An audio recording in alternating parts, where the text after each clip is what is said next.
திராவிட முன்னேற்றக் கழகம் 4 வருஷம் ஆட்சி. 4 வருஷம் ஆட்சி. இலவச பேருந்து மாதம் 1000. பெண்களுக்கு மட்டும், ஆம்பளைங்களுக்கு எதுவுமே கிடையாது. ஒரு ரூபா கூட கிடையாது. புதிய பஞ்சப்பூர் பேருந்து நிலையம் திறந்து வச்சாச்சு.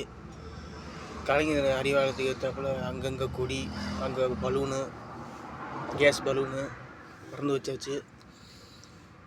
டிராஃபிக் ஆச்சு. அப்புறம் பஸ்ஸெல்லாம் இப்போ அடிக்கடி வர்றது கிடையாது. ஒரு பஸ்ஸுக்கு 1 மணி நேரம், அரை மணி நேரம் ஆகுது. இதெல்லாம் தவறு, சரியில்லை. பஸ்ஸு அடிக்கடி வரணும். யாரும் தொங்கிட்டு போகக்கூடாது.